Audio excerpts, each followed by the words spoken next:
Yeah, I put my dad in the street against a heavyweight. I've gone back to the dad.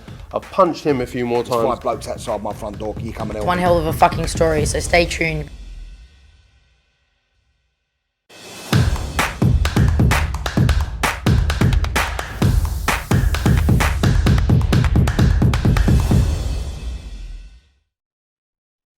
Razabani for IFL TV, proudly sponsored by Everlast. Delighted to have with me on Zoom today, Matt Macklin. Matt, how are we doing, mate? I'm good. Not bad yourself. I'm good. It's been a while. I think the last time we caught up must have been Billam Smith and Chamberlain in Bournemouth. Great fight. It was a great fight. Matt, just want to jump straight into it. Obviously, past weekend gone, we saw obviously 2 shows. Eddie Hearn's on DAZN with Galahad and Hughes, but obviously the fight that everyone was talking about was Joyce and Parker. Did you expect Joyce to dominate the way he did? I picked him to win. Probably, yeah. I wasn't overly surprised the way the fight went. I thought, Parker's going to have success early. His movement, his speed, but can he keep it up? Because Joyce is he's the juggernaut, isn't he? He's a lump. He holds a great shot. I didn't know if Parker. Look, they're big guys. You get hit with a shot on the chin you don't see coming. Anyone can get done, but bar that happening, he's got pretty solid whiskers, Joyce, and Parker's a good puncher, but he's not Deontay Wilder. So I thought could be a long night for him. You know what I mean? I think he'll have success early, but I do think that. Sorry, I got sniffles here. I do think that Joyce will get to him. I think he'll keep the pressure on him. He'll force a pace that Parker's not comfortable with, and he'll get him down the home straight. He'll catch up with him. But listen, it was a beautiful one-punch left hook knockout that done him in the end. If it hadn't have been that shot, it would have been another shot. He was tiring. He was getting hit with shots that a few rounds ago he might have been just getting out the way of, but his legs, his body wasn't reacting anymore quickly enough. So you could see. But I think the writing was on the wall fairly early on. You could see that.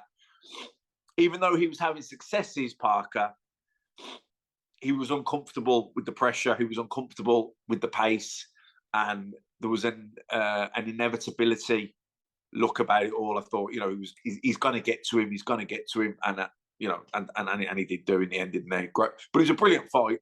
I think it didn't disappoint. I think it definitely lived up to people's expectations. And Joyce has certainly announced himself now in that top tier of heavyweights.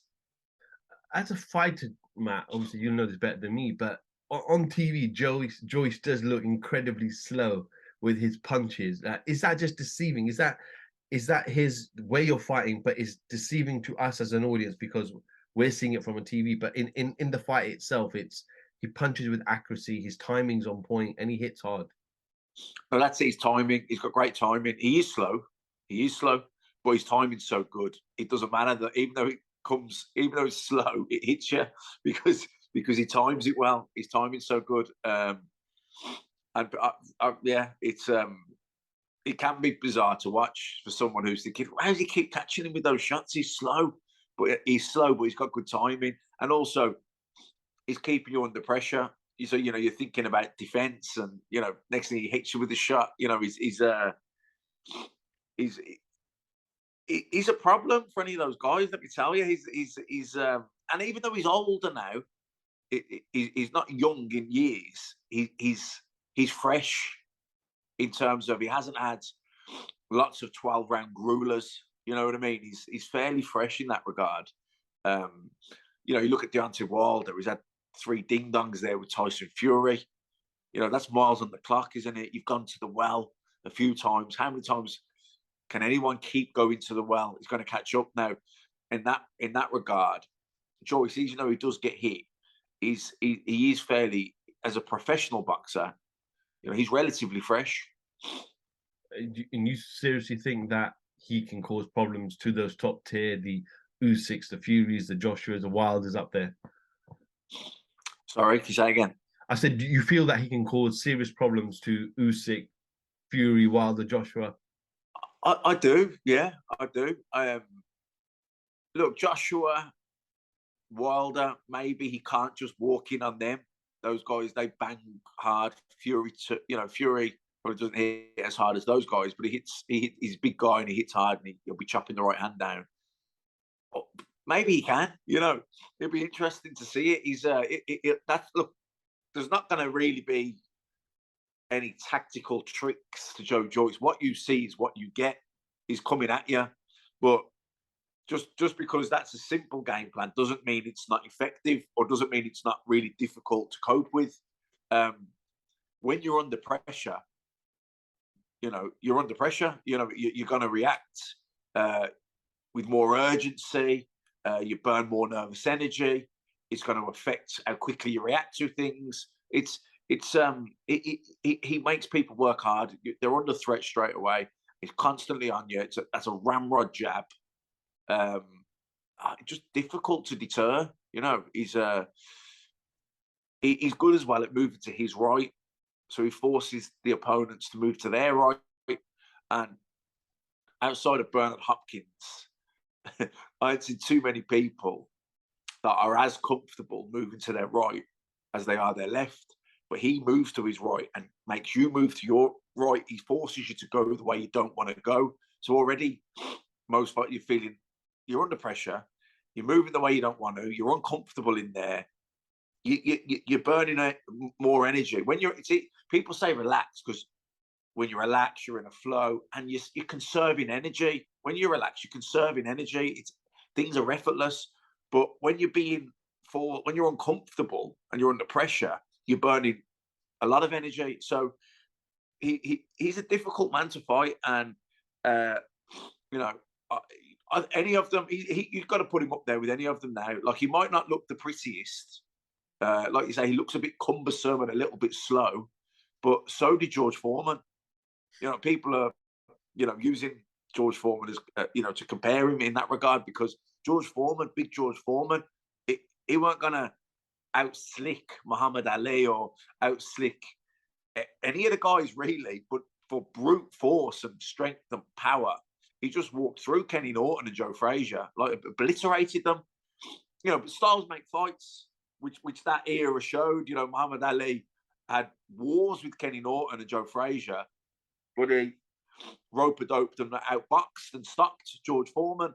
So it's going to be interesting. Hopefully, all these fights, we've seen Wilder Fury 3 times. We know what happened there. We've seen Usyk Joshua twice, but we just need a few more of the other guys fighting each other now. Look, hopefully Fury AJ happens. You're probably going to ask me about that anyway, so we may as well get on to it. We want that fight to happen. And listen, what about Usyk and Joyce? They've got prior history in the amateurs. Can Usyk do that for 12 rounds? I know he beat him in the amateurs, but can he outmaneuver, outbox, outthink Joe Joyce for 12 rounds? Don't know. Maybe not. Yeah, let's get on to Fury, Joshua. Everyone was getting excited. I even saw on my Twitter timeline where people were booking hotels, and some hotels were actually not even available around the 2nd and the 3rd of December because so many people have booked those hotels, presuming Fury Joshua will take place. Fury came out yesterday and said, the deadline's passed. I'm not fighting you anymore. You had your chance. But Matt, realistically, and let's be honest here, was one side playing the other? I don't know. I don't think I'd take, to be honest, with the way things are recently with Tyson Fury, the way he keeps changing his mind, you've got to take whatever he says with a pinch of salt, or maybe a large bag of salt, because he contradicts himself and changes his mind, doesn't he? He's maybe, and I'm not saying he's lying. Maybe on that day, that's how he feels. But he's quite temperamental. So I think depending how he's feeling on that day, he's gonna react a certain way. He's gonna say, no, I'm done now, I'm moving on from it. But then, by the time he probably speaks to his team, Frank Warren, Bob Arum, whoever, and they say, look, they calm him down. They say, look, Tyson, you can't just we're spending days and hours and You know, we're spending money with lawyers and we're going through things. These things take time. You know, broadcasters, we can't just say, it's not just a case of, listen, I'll fight you outside now, let's go.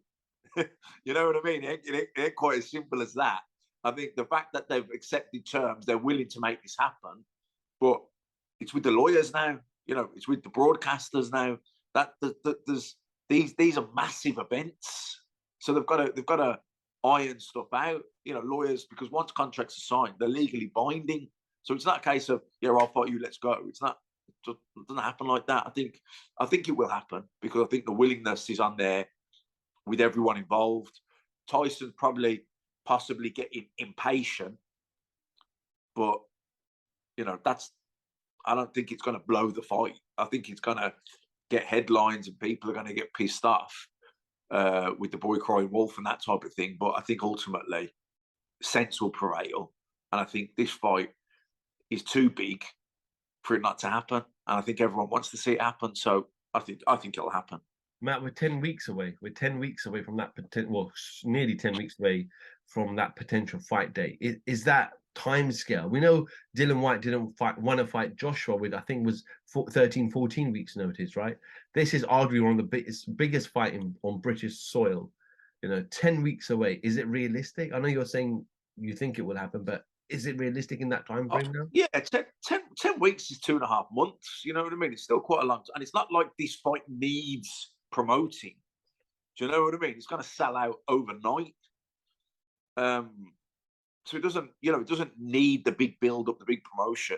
It's going to get that anyway. 10 weeks is plenty of time. They're just, but don't get me wrong, there's plenty of time, but it's not, they haven't got time to be wasted. They do need to be on this now. They do need to get it done and announced really in the next couple of weeks, because fighters want to focus then on training and all the rest of it. So I would imagine over the next 10 days, 2 weeks, this fight will get put to bed, contracts will get signed, and it'll be announced. That's that's my gut feeling. Could be wrong, but I think the fact that they offered him 40%, didn't they? 60-40. That shows they wanted the fight to happen. Otherwise, they'd have just offered him 25% or 20% maybe, just to lowball him. They didn't. They came in 40%. That shows that for me, that was a statement of intent. That showed me as a fan, just up from the outside looking in, that no, these guys want to make this fight happen, and Joshua has accepted terms. So I think it's just in the process now. It's with the lawyers, it's with the broadcasters. Big meetings will be going on. Do you know what I mean? People will be sending drafts across. They'll be looking at it, going through it. These things can't be rushed, but I think it'll happen. A man that says that he potentially could be fighting Tyson Fury next is Mahmoud Charr, obviously from Germany. He's been very vocal on Instagram. Fury's been reposting his stories, but would it be wrong, if it wasn't Joshua, would it be wrong for Fury to fight someone like Charr? Well, who does he fight, and who else does he fight? I mean, Joe Joyce? Does he fight Joe Joyce? You know, Joyce has just fought, hasn't he? You know, maybe now he could have a couple of weeks off, maybe get back in the gym, possibly. Yeah, yeah. Look, to be honest, I think people will be really disappointed if he fights Charr. I think if he fights Charr, people just might not buy into it. You know, in terms of like, I don't think I'd watch it. I mean, I'd watch it if I had nothing else to do that night, but I wouldn't be staying in to watch it on pay-per-view, and I definitely wouldn't be going to it. You know. So I don't know. I think a lot of people, especially if it's on Fury's side, if it doesn't happen because Fury gets impatient and says he's moving on, I think fans will just swerve it. I don't think they'll buy into that fight. I know you said Fury changes his mind all the time, but how does that proceed with the public? You know, 1 minute he was retired, next minute he's out of retirement, then he wants 500 million, and then he wants to fight for free, and now it's 60-40, and now it's, if you don't sign by the deadline, now it's Charr. Like, how is he perceived now by the audience? Well, I can only speak for myself, do you know what I mean? But for me, when someone does that, I just don't pay much attention to them, what they say then, because it's just like you say, it's the boy who cries wolf, isn't it? You lose your credibility. If you say something, then you stand behind it, you mean it, people take you seriously in the future. You know what I mean? Because you said something and you stood on for it, you stood behind what you said. You were serious. I know next time, no, we've got to take this guy seriously. But if you're changing your mind and contradicting yourself, different day, different story, people just get bored and they just don't take you seriously anymore. You know. So I just think he's at that point where he'll huff and he'll puff, but he won't blow the house down.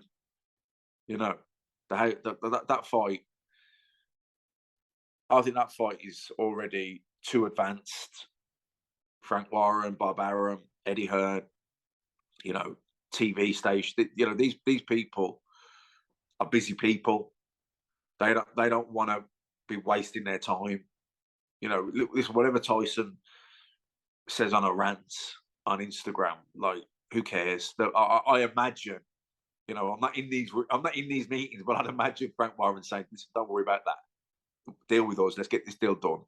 You know, Tyson will be okay." Because ultimately, he's a prize fighter. He's a boxer. He wants to fight.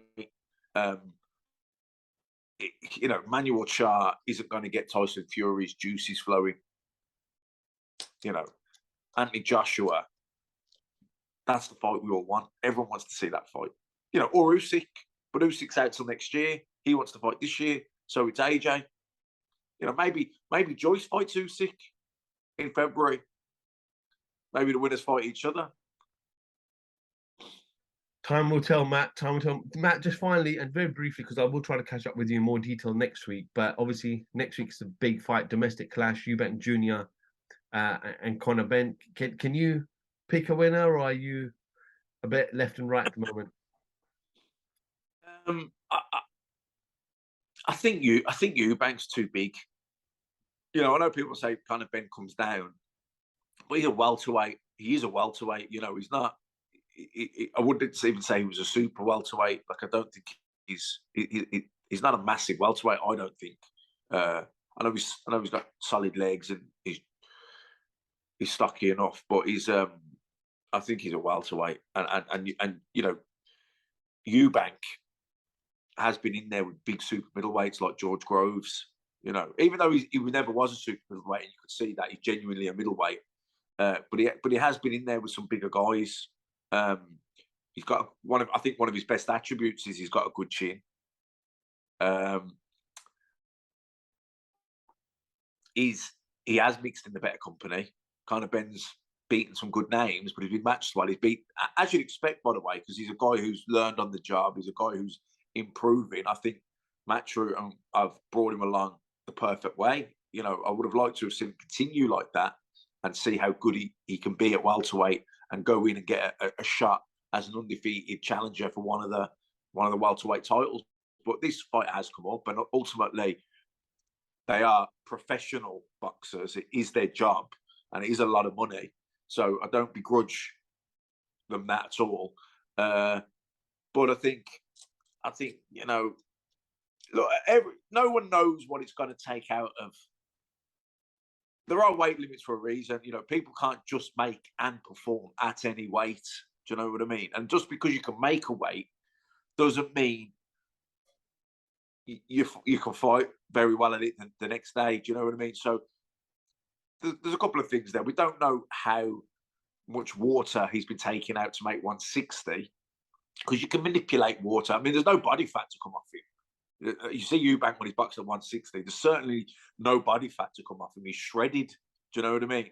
So he's not losing any body fat, but he can maybe suck a bit more water out. You know, but listen, that's rehydrate.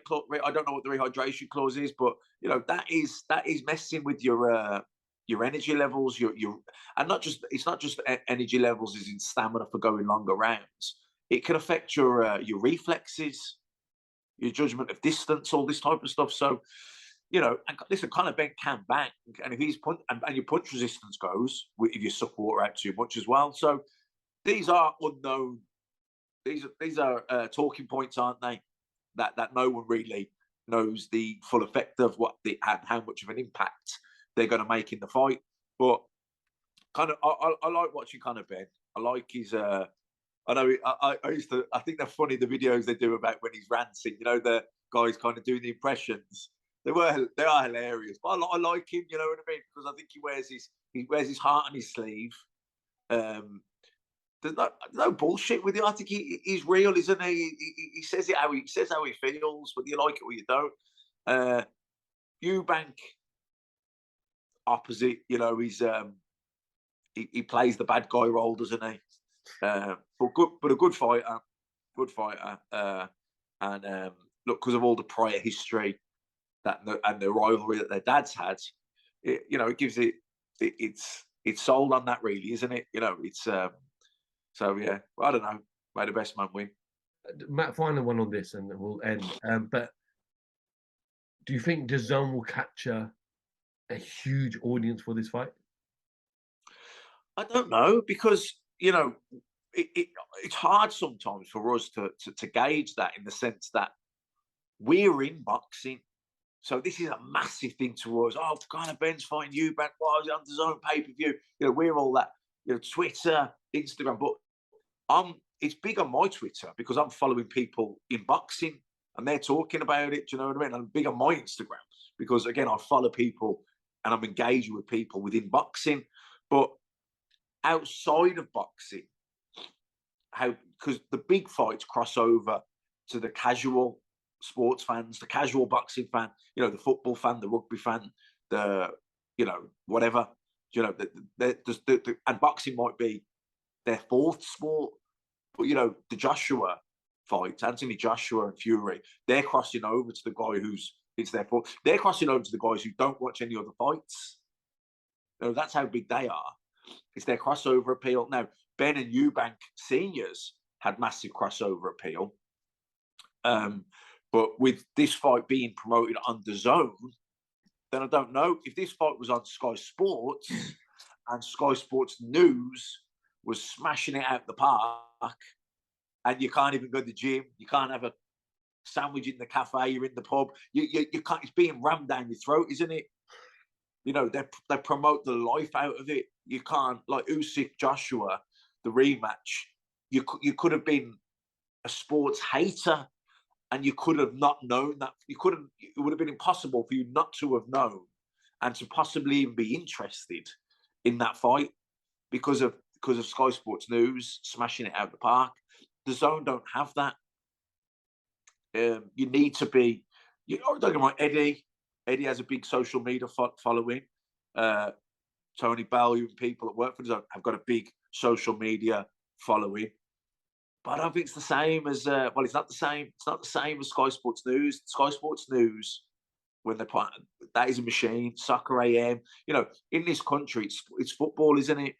It's football fans. So you want to be crossing over to them. They need to be hearing about it, because most football fans will watch a fight, but they need to know it. But they're not buying the boxing news to find out what's happening. Do you know what I mean? But if they're on Sky Sports News wanting to see what the latest in the transfer window is happening, and then they see a good clip of kind of Ben sparking someone, then they see Eubank Jr., a bit of beef from the dads, all of a sudden it entices them to want to watch that fight. But DAZN don't have that vehicle, that promotional tool of Sky Sports News. So I don't know how big it's going to be. I don't have the analytics. I don't have that information. It'll be interesting though. It will be interesting because they've got two guys with big profile, big social media profile. If you're going to do a pay-per-view, these are the two guys to do it with. Interesting. Well, Matt, we're only 8-9 days away now from a huge clash here at the O2 Arena. But yeah, appreciate you jumping on, give me a little bit of time, and like I said, we'll hopefully catch up in more detail, break down the fight in our next one next week. Perfect. Matt Macklin, IFL TV. Thank you very much. Yeah, I put my dad in the street against a heavyweight. I've gone back to the dad. I've punched him a few more There's 5 times. blokes outside my front door. Can you come and help One me? hell of a fucking story, so stay tuned.